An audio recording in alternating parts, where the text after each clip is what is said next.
एक तो चेयरमैन जनाब इमरान खान साहब की हिदायत थी कि आप लोग जाके पहुँचें। माशाल्लाह आप लोग खुद इतने काबिल हैं।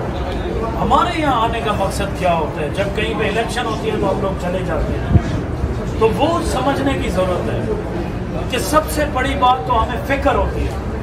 हमें फ़िक्र इस चीज़ की है कि यार लोगों को इस वक्त बच्चे बच्चे को पता है कि पाकिस्तान में एक ही मर्द हो रहा है, एक मर्द मुजाहिद है इमरान खान, जो पाकिस्तान के साथ साथ पूरी उम्मत मुसलमान का नुमाइंदा बन के हमारे लिए लड़ रहा है। एक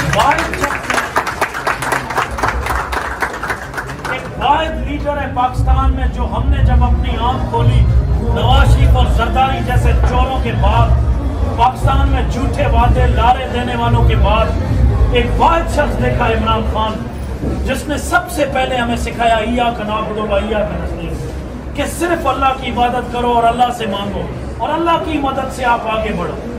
आपको कोई भी ताकतवर हल्का जो अल्लाह के सिवा कोई ताकतवर नहीं है, आपको कभी आगे नहीं लेके जा सकता, ना आपके फैसलों का मालिक हो सकता है। तो ये अमरीकी या कोई भी इंडियन हो या कोई भी ऐसा जिसको लोग हमें ताकतवर करके दिखाएं, तो सबसे पहले मेरे कायद इमरान खान ने जब इक़्तिदार संभाला तो पहली मुश्किल की घड़ी आई कि इंडिया के साथ, और तब मुझे फख्र हुआ कि शुक्र अल्हम्दुलिल्लाह मैं एक ऐसे कायद के साथ हूँ।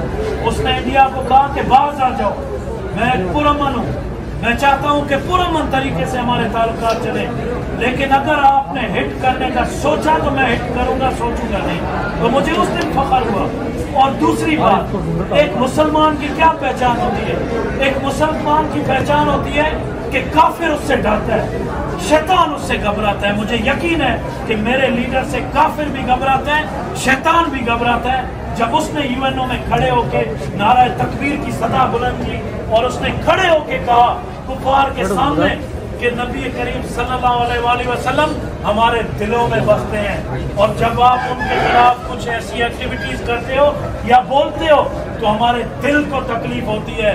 और वहाँ मगरिब के लोगों को कहते हैं आपको पता है दिल की तकलीफ कितनी तकलीफदा होती है। तब मुझे फख्र हुआ कि मैं एक ऐसे लीडर के साथ हूँ, और मैंने अपना फर्ज समझा कि हम लोग जहाँ भी जाते हैं अपने ज़ाती खर्चे पे जाते हैं, हमें कोई गाड़ियाँ नहीं प्रोवाइड की जाती, हमें कोई फंडिंग नहीं की जाती। हमें इतना पता है कि हम उसी ला इलाहा इल्लल्लाह के जज्बे से जा रहे हैं और उसी से सरशार हम लोग यहाँ कराची में आए हैं कि आप लोग भी खौफ के बुत तोड़ें, लोगों के पास जाएं और आप अल्लाह को हाजिर नाज़िर जान के, जो भी कराची में किसी भी यूनियन काउंसिल का नुमाइंदा है तो आपको अल्लाह को जवाब देना है। आप अगर बल्ले के निशान पे हैं तो आपने याद रखना है कि आपने अपने कायद का कद नहीं नीचा करना। आप जीत के आए तो अपनी आवाम के साथ उस तरह खड़े हो जो आपके कायद का नजरिया है। आपने उसी तरह लोगों के गली मोहल्ले के मसले हल करने हैं, आपने लोगों के साथ खड़ा होना है और लोगों को बताना है कि 24 जुलाई को आपने इसको अपनी जंग समझनी है। ये नहीं देखना कि दो पार्टियों की जंग हो रही है, नून लीग, पीपल्स पार्टी, एमक्यूएम की जंग है। ये जंग दो नजरियात की है, एक तरफ गुलामी का नजरिया है और दूसरी तरफ गुलामी नामंजूर का नजरिया है। आपने एक हकीकी आजादी की तरफ जाना है। कायद के शहर के वासी हो आप लोग, तो आप लोगों ने साबित करना है कि एक कायद आजम था जो 1947 में नौजवानों को लेके निकला तो पाकिस्तान आजाद हुआ। आज का जना नौजवानों को, मुझे और आपको लेके निकला है तो अंग्रेजों के गुलामों से इस मुल्क को आजादी दिलाएंगे। और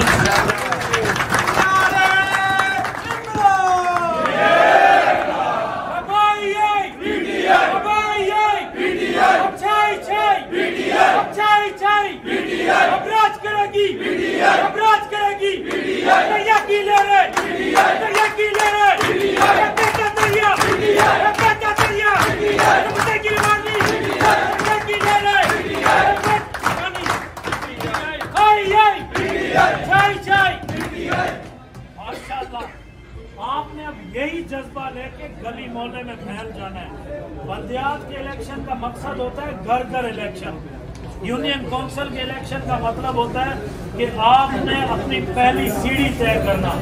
आज आप यूनियन काउंसिल के चेयरमैन बनोगे, काउंसलर बनोगे, उसके बाद आपने जब उसी जज्बे से काम किया जब आपके लोगों ने देखा और दूसरी यूनियन कौंसिल ने देखा कि आप लोगों ने जीतने और हारने के बाद भी अपने लोगों के साथ खड़े रहे, उनके जायज मसाइल हल किए, तो आगे आपके म्यूनसिपल कमेटी में चांसेस होते हैं, उसके बाद जिले में चांसेस होते हैं, उसके बाद आप MP MLA तक सोचते हैं। आप इस मुल्क के नुमाइंदे बनते हैं और ऐवान में खड़े होकर अपने मुल्क के अपने लोगों की नुमाइंदगी करने वाले नौजवान बनते हैं। तो मुझे उम्मीद है इंशाल्लाह कि जो भी बल्ले पे लड़ रहे हैं, आपने अपने ईमान से, अपने दिल से फैसला करके जाना है और अपने लोगों को तना नहीं छोड़ना है।